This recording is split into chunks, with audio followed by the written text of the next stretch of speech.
Hi, Jenny. Hey, Hal, how's it going today? Good. How are you? I'm doing pretty good. Thank you very much. It's daylight and pretty today. Oh, it's gorgeous. Yeah, really gorgeous. So today is Monday, September 8th. If you're listening, it is on or after Wednesday, September 10th, 2025. This is season 7, episode 35. And you're listening to Kissing Lips and Breaking Hearts with the Garden Tarts. Welcome. Welcome, welcome. We have mm, some of it's fun little episode today. Yeah. That's a lie. The first half, side A is not fun. No. No, no, we're going to be remembering and commemorating September 11th. And then side B, we're going to have a little fun, a little game we Yeah. came up with, trying we each picked 2 U2 songs, obviously, U2, I guess maybe not obviously, but that seems like a given, Yeah. and we're gonna And we describe are them. ish, but we do We are lean towards ish, you too. but it's a little game, we're gonna describe them in less than 30 seconds. Yes. It'll be fun. Yes. I'm excited to see what you came up with. Okay, well, dive right into side A, huh? Yeah. So Yeah. side A, where it's just reflections on 9/11. Where were you on 9/11? What what do you recall from that day? Oh, I was at work. I was working at the Rock and Roll Hall of Fame Museum, and I was in my office, and I just heard, commotion, and I think I went out to go, I think, to the bathroom, and as I was going out, I just heard someone saying, "Is this bin Laden? Blah, blah, blah," and I'm like and I went back came back, and everyone from my department had gathered in Jim Hankey's office because he had a TV, and it was actually a friend of the pod, Jackie Clary, who I know was, who had mentioned it, and we watched the news. We watched it live. After the first plane hit, then we saw the rest of it happen, and I just remember running back to my office every few minutes trying to get a hold of my sister who lived in the city, Yeah. and emailing friends, and then I'd run back to Jim's office and run back, and because we didn't have well, yes, we had cell phones at the time, but I was down in the office, I was just using my landline. I was trying to text her and trying to use the Yeah. landline to call because the cell signals were all blocked up. Yeah. How about you? I lived in Charlotte, North Carolina then, and I was in a really tall, I wouldn't call it a skyscraper, but really close. It was a very tall building. Someone came in early on in the day. I mean, like early on, like in terms of the chronological time of um 9/11. Some guy just runs into our office and says a plane flew into one of the World Trade Centers, and I don't think it was an accident. And I'm like, I mean, that was really fast. He, like, came to that. Yeah. And I mean, I guess it wasn't that far-fetched, but I'm like, "I don't think he's right." And, we had a TV on another floor, so we were going back and forth, I was going back and forth watching, and, I got a hold of my dad and told him I wouldn't tell him, though. I was just like, "Turn on the TV, click." I don't like giving people bad news. I figured this was really, really bad news, so I literally was just like, "Turn on the TV, click." Yeah. And, anyway, and I couldn't get a hold of my brother who lived in DC, but he was fine. I knew he wasn't anywhere near there, but, it's still I just wanted to make sure he was okay. But I mean, it was just so scary, and they sent us home pretty early on. Our office manager didn't wanna let us go, and then we didn't know this until that day, but apparently there was an office in our building that was Secret Service, and they came to get a, like, contract or something that had all the offices and names of the tenants in 1, 2 World Trade Center 1, 2, and 7, because my office was a big, like, Wall Street law firm, even though we were in Charlotte, and they, had just finished doing like a refinance or something. They were redoing the ground lease or something, and we had all this paperwork, and so they came in and they're like, "Where's your office manager?" And he, like, comes out and they're like, "We need this paperwork and you need to evacuate the building?" And he was like, "No, we're not evacuating, it's just a normal day."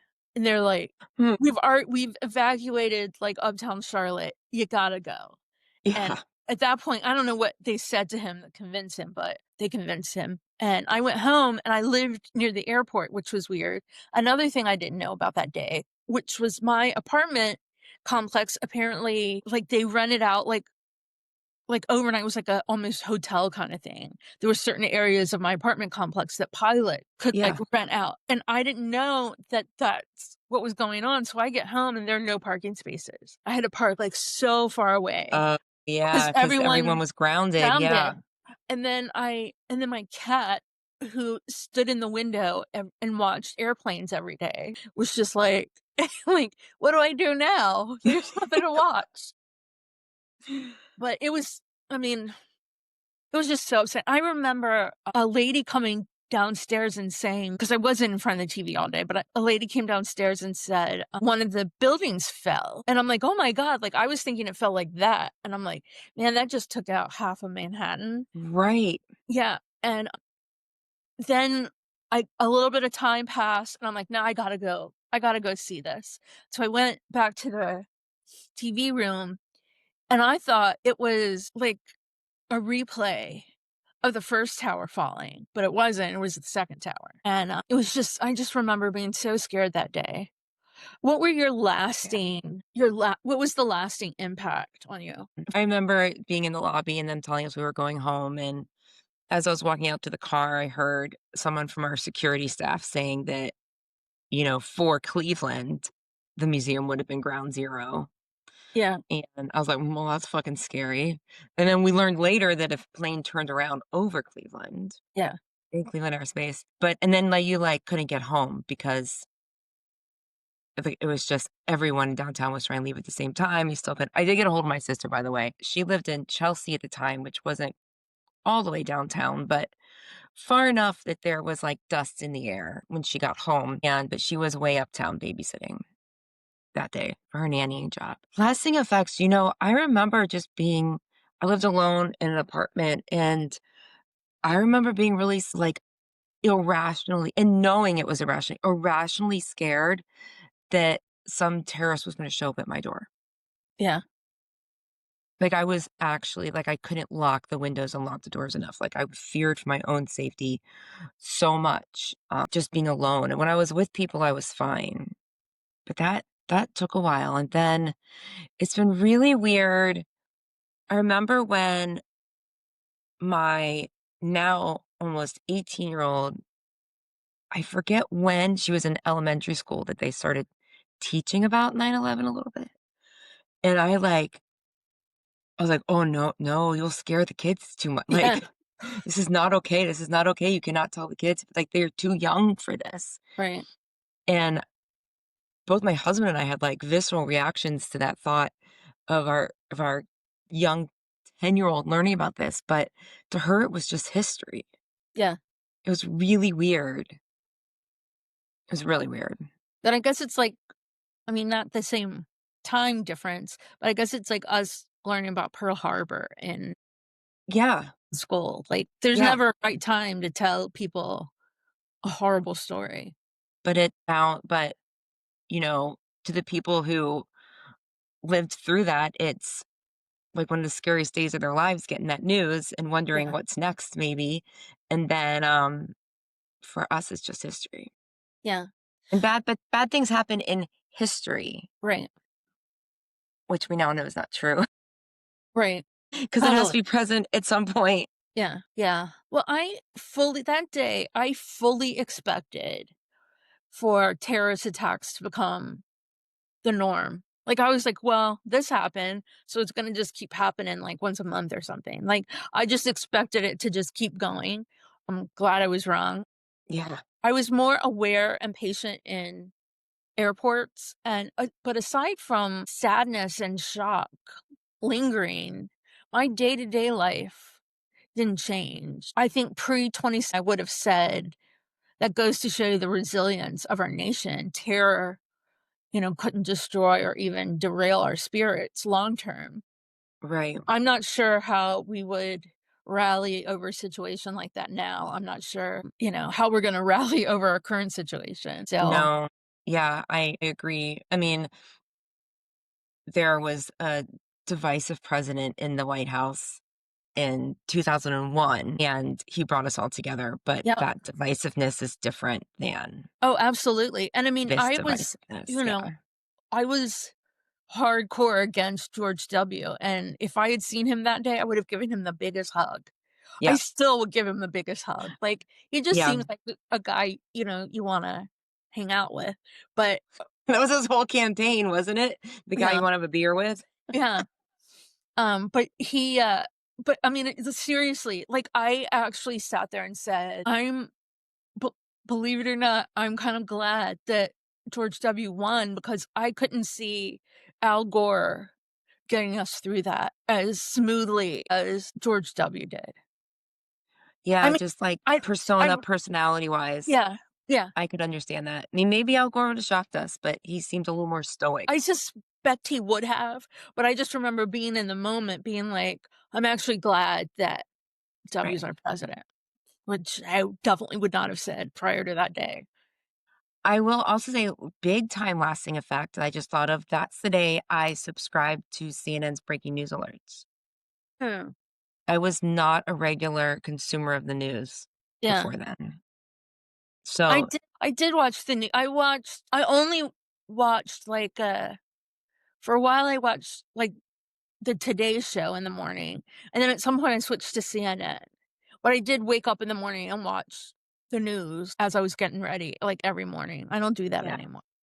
I would have it on, but it was because I wanted to wait for the weather segment. I wouldn't Yeah, actually right. because I wanna know what the weather was, but no, that was definitely that's when I got involved in wanting to know what's going on in the world. Yeah, So, and I remember my mom saying something about how it sucks that that's what made it happen, but she was glad that I was paying attention now. yeah, Because when someone like when I heard Jackie say something about Bin Laden, I didn't know what the fuck she was talking about. yeah. I had no idea who she was talking about. I had a so the Sunday before, 9/11, I had to come home for a family thing and drive back to Charlotte, and I was with my friend Carmen, and we were in the car, and there was, like, an oil spill or something on the road, and they were rerouting people, but they only had, like, a small space to, like, reroute people.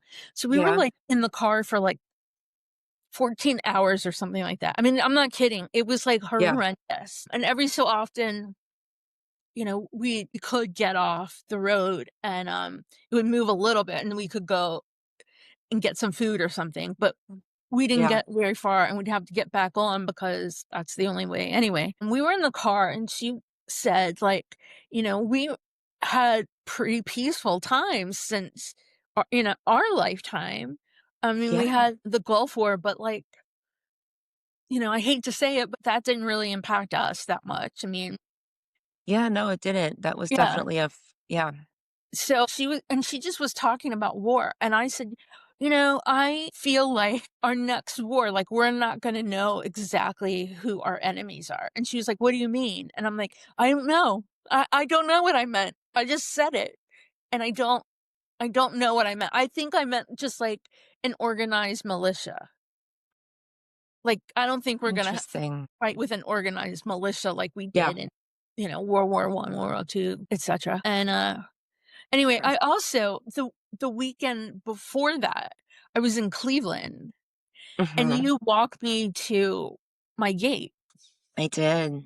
Yeah, but I remember going Last through time the ever. I know, and it was right then, but I remember walking through security and seeing the security people just talking and not at all paying attention, and I'm like, "That makes me a little uneasy," and then it left my mind. I didn't think about it again, Yeah, until yeah, 9/11. But, I mean, I think I said it to you. I think I'm like, did you see that they weren't looking? They were just talking and not even standing near the monitor thing? Like, interesting. whatever." Whatever's right. I just didn't think about it anymore. But anyway, Oh gosh, I mean, as much as we've traveled to and from each other, I feel like that time, like the next weekend 9/11 happened, and then Amanda and I came to see you, and the next weekend, like no one was Uh, traveling because of COVID. yeah, Like maybe we should, I don't know, let's look at the news and see like what could be happening. yeah. I don't know. That was what factors are gonna be Twice is involved. a coincidence. Twice is Yeah, just a coincidence. yeah. I didn't think about that though. Sorry if we trigger anything else. Yeah. So, what were your listeners, what were your memories of that day? I also remember that day thinking I was so glad we weren't in a tour because the odds of somebody we knew being on a plane, like, Mhm. was Yeah. much stronger than would have been much stronger than, but I remember, yeah, thinking, "I'm glad it wasn't," but they did I mean, the tour started, shortly after, but it wasn't going on. Yeah, but to have a friend on a plane from New York bound for, like, the West Coast would have been likely. Very likely. At least people would have we would have known people that were impacted by, Yeah.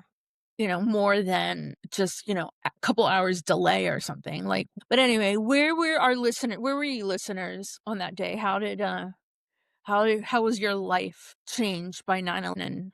Tell us your story. Yeah. And now 25 years later, we can stop taking our shoes off. I know, right? So this is another interesting thing. I think the shoe thing happened when you were on your honeymoon. Fact check me. For Okay.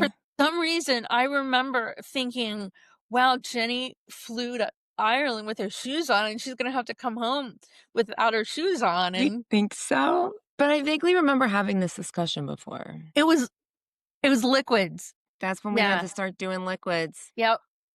I knew it was something, but it was Here I say liquid. liquid explosives, yeah. Yeah, I wonder what well, coming home from Ireland, you do go through US Customs in Ireland. Right. I was gonna say coming home, like, Ireland probably might not have the same yeah, I don't know. So I it know, that was was a good memory of you. I knew there was something that happened while you were I don't know And why, I remember thinking I'm that like, I know we've had this discussion before. I know it's true. yeah. Do you like my new shirt? It says, "Vote them out." Oh, I love it. My first time wearing it. Do you, wanna mention your campaign again? And maybe some of our listeners might be interested in donating. Oh, this is very true.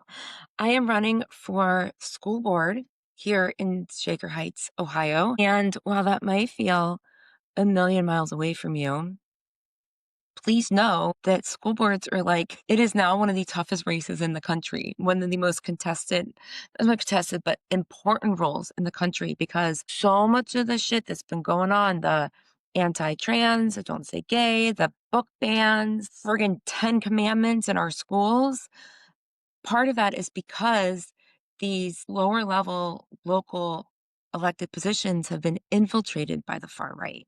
Yep. And so school boards are supporting these insane policies that are coming down. So while I'm very lucky to live in a blue bubble in a red state, a very progressive bubble, and as far as I know, all of the people that are running also with me, the people I'm running against are also quite progressive. I just am worried that some people will you don't know who's gonna kiss the ring anymore. You don't know who's No. gonna bow. And there's our governor he has succumbed to Trump during COVID. Ohio was one of the leading states in protecting its citizens from COVID. And you can tell there was one day I was like, he got a phone call from Trump yesterday.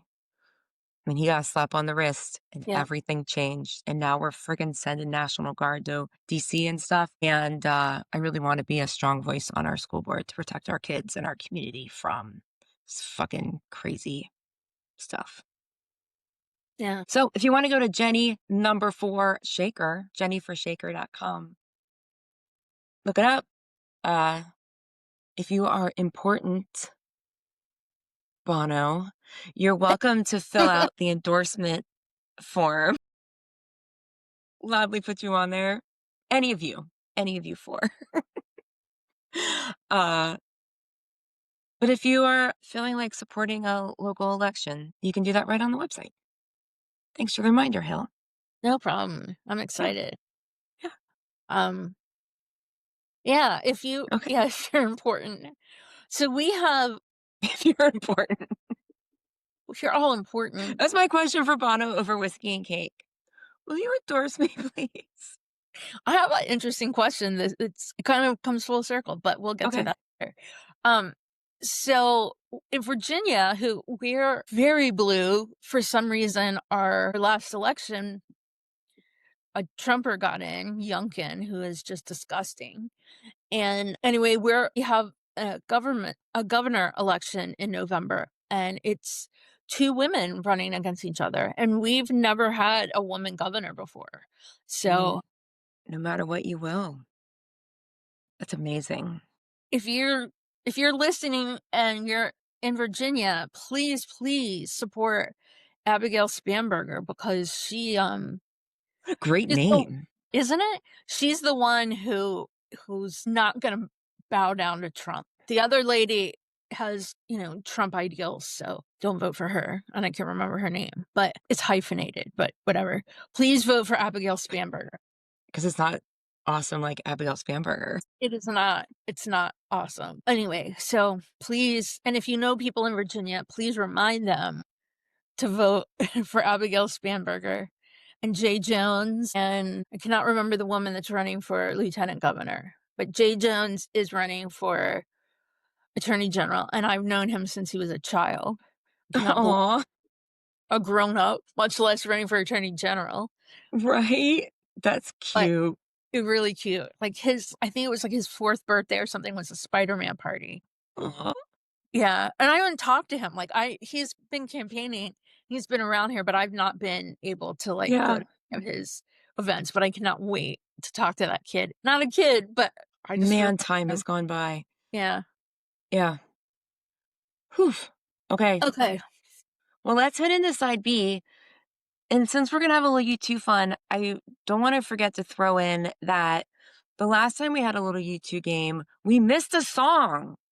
We And we did. should mention it. When we backdid the colors and we all had to guess how many songs titles have a color in it, two listeners, props to you both, one of them being Garden Tart Amanda, pointed out that we missed one on boy because it's not in English, but Right. it is very much a color and cat dub.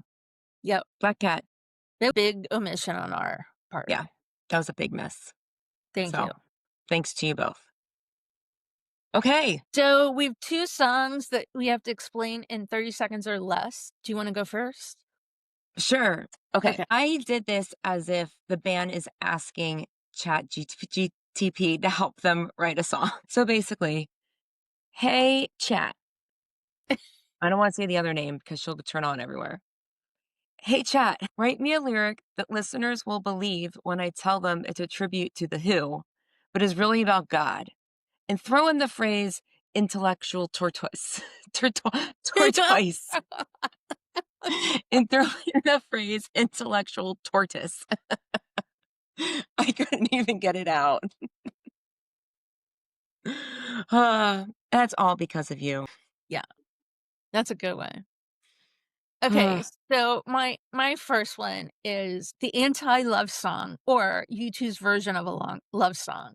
The narrator says his lover has terms including luxuries and privacy. The lover promises boundlessness, wealth, faithfulness, plenty, and longevity. The narrator just wants his lover without condition. Aw, What is it? it's all I want is you. It is. Wow, that is a very unpoetic way to describe it. I mean, I guess that's the game. Yeah, It's almost like a legal contract, like a prenup. I think it might be like a divorce filing, but Oh, there we go. Yeah. yeah. Okay. Here's my other one. Hey, chat, write me a song about a life changing event that makes me want to join an army. Mention a dad who doesn't understand and anything about surrender. Then make it spooky.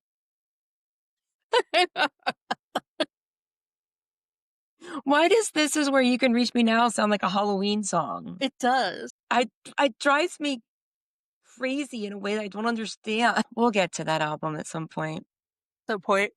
It's so spooky. It sounds like it's from a Halloween It soundtrack. does. It does. That's creepy. Okay, my second song, it's a journey to find security and belonging, home. You think you're getting close, but perils stop you at the metaphorical border.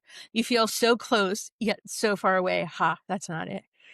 And it's frustrating. Everything is changing, but you see a light in the distance that makes you realize you're at least heading in the right direction for now. That to me sounds like the back of a book jacket. That's like the that's me. It's describing an entire novel.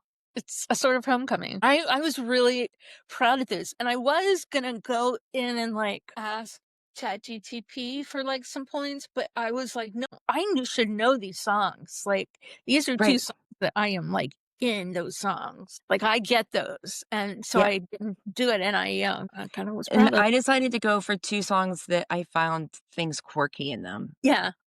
They aren't I like both these songs, but they're not ones I would gravitate to. Yeah, and that's what I was thinking of too, doing that, but then I was just like, "I have this. I should Oh, yeah, for sure. appreciate what I have," you know? Right. But that was fun, we need to do this again. I know, that was great, I love that. Yeah, and It thank you made for us saying mine look like sit book jacket. it did, like I do think it sounds it's what you would read in the back of a book, and you go, "Ooh, I'm gonna read this." Yeah, Yeah, cool. Okay, crew. Well, have some fun with that. You can send us things if you want, and we'll yeah, read send them. us, or give us songs and ask us, and we'll do the songs, hopefully, maybe, if we can understand. I mean, I think sort of Homecoming is a lot to unpack. I wasn't sure I was gonna be able to get that entirely, but okay, so, I have a question for Bono over whiskey and Okay. cake. How do you and your staff decide what interviews you're going to do? Throw us a bone here. Because last we checked, you chose Joe Rogan over us, so, I know, and I just I mean, come on. feelings have been had. Yeah. So, tell us, just tell us what we need to do, and we'll probably do it. Right. Just give us a whatever. Just throw us a bone. Give Yeah. us 10 Okay. minutes. Yeah. 10 minutes. Oh my gosh. Okay. On the next episode of the Garden Tarts, Bono and Buster enter a baking competition. Banking? Baking. I was like, You "What does that look like?" think Bono's gonna win that one. Oh, yeah. Yeah, because the Bluth money is just, It's yeah, a that's mess. all held up It's in all on the banana stand. baking. I feel like that's also like bees, beets, bees, beets, bees, bees. Good times. Okay, crew. Enjoy your week. Yeah, thanks for listening, and, Well, tune in next week for who knows what. when is our 300th episode? Is it Oh, in that October? we need to discuss that. I don't have Is my it phone next in week? front of me. Or is it No, no, it's in it's in October? October. So we have our 300th episode in October. I've been meaning to, like, do a graphic about this and mention it, but, um, do you have any favorite memories of, I mean, humor us here. Do you have any favorite memories of things you've heard, on our podcast, or things you've liked, interviews, or, um, punchlines or irreverence, Yeah. anything. Like, if you have, just please send us your thoughts and memories and whatever that, because I mean, we can celebrate ourselves, but it's really nice if you do too. Yeah. Celebrate with us. We've Yeah, been together for many, many, many, many years. yeah. 300 episodes, and I feel like that's insane. It's insane. It both feels like way too many and not enough. Yeah, exactly. But so I also, I always pat ourselves on the back, because how many YouTube podcasts are there that an episode every week? Not just YouTube, but like how many music podcasts have an episode every week? I don't know. Yeah, I don't know. But I mean, I'm proud of us for, All these years. all these years digging deep and Mhm. hanging in there. Um, Yeah. even in the midst of nonsense, A lot of nonsense. a lot of nonsense. Um, but anyway, Mhm. yeah, let us know. Okay, Okay, well, everyone. we'll see you next week. Bye. Bye. We'll be back next week with more U2ish content. In the meantime, keep chatting with us on social media at _Garden Tarts. Sign up for our newsletter at thegardentarts.com and share with your YouTube friends. You can support us on Patreon, buy me a coffee, and leave us a 5-star review on Apple Podcasts. Kissing Lips and Breaking Hearts, a U2ish podcast with the Garden Tarts, is created, produced, and edited by us, the Garden Tarts. Intro and outro music by December. See you next week.